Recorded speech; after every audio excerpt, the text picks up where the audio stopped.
بسم الله الرحمن الرحيم الحمد لله رب العالمين والعاقبة للمتقين ولا عدوان إلا على الظالمين. ما بعد السلام عليكم ورحمة الله وبركاته. دعوة تكينيا وني الردب بچوداف ديمنو واي مالكا يوكا قرشي إثيوبياتي. قرشين إثيوبيا بويا دان غد كفا ديما جرا مالين بيا أمبا يوكا بيا برامو قل دبلا ديما جرا كناف wanni xiyyeeffachuu qabnu waa'ee maallaqa Itiyoophiyaa birrii biyya keenyaati. Waggaa 5 dura 10 dura akkam ture birriin keenya kun har'ammoo akkam jira ka jedhudha jechuudha. Kanaaf muddee 15 bara 2018 akka lakkoofsa Itiyoophiyaatti. Ammaasis Diisembarii 15 bara 2025 akka lakkoofsa Awurooppaatti jechuudha. Masalan fakkeenyaaf doolaara Ameerikaa irraa jalqabnaa maallaqa biyya biraa shanan tokko wajjin haa laallume. Kanaaf tokkoffaa irratti wanni wajjin laallu doolaara jechuudha. Doolaarri Ameerikaa meeqarraa ka'ee akka keenyatti sharafaa jiru tokkoffaa doolaara yoo fudhanne doolaarri Ameerikaa birriin tokkittiin Ameerikaa doolaarri keenyatti meeqa ta'a? Birrii akka sharafa guyyaa irratti birrii 151 sharafa jechuudha. Birriin tokkoon doolaaraa birrii 151 akka Itiyoophiyaatti jechuudha. Kun kufiinsa maallaqa Itiyoophiyaadha mul'isa jechuudha.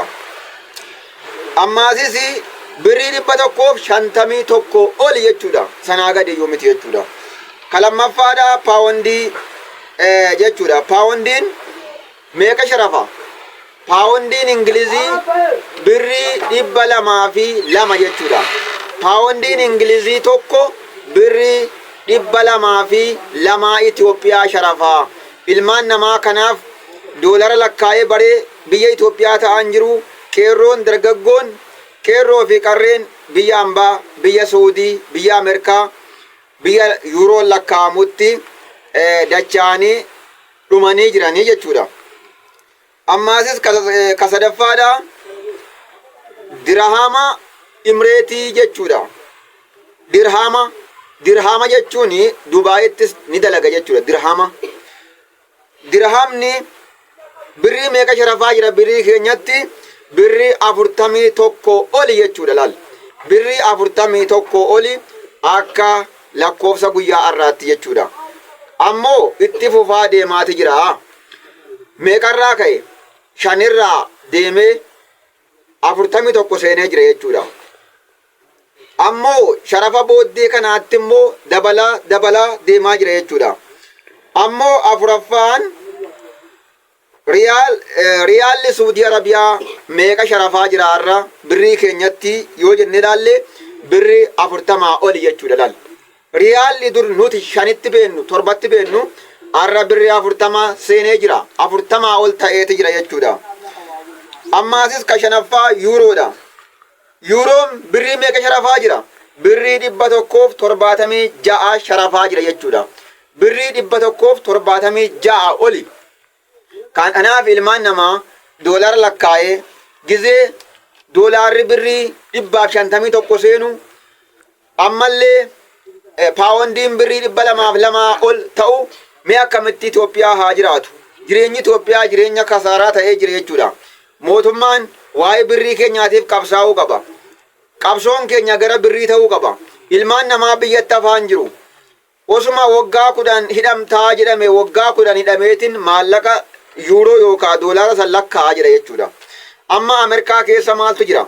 Ameerikaan uummata Itiyoophiyaadha hidhuu jiran.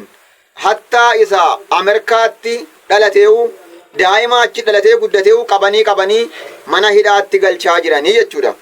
Kanaaf uummanni ni hidhamta yoo jedhan yoo ni ajjeefamta jedhan illee doolaara san baree riyaala lakkaa'ee baree akkasi jechuudha. Maallaqni keenya hinuma du'e jechuudha.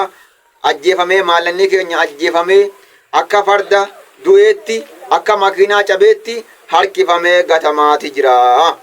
Kanaaf qabsoon keenya birrii ta'uu qaba. Birriin Itoophiyaadhaa gad du'aa jira, gadi kufaa jira. Mootummaan nuuf dubbatuu qaba.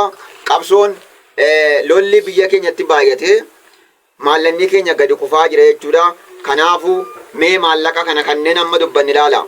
Kanneen akka gartee maallaqni Itoophiyaadhaa waggaa tokkoon dura lamaan dura akkam ta'ee kaje'udha jechuudha. Assalaamu alaikum wa rahmatullahi wa barakaatuh.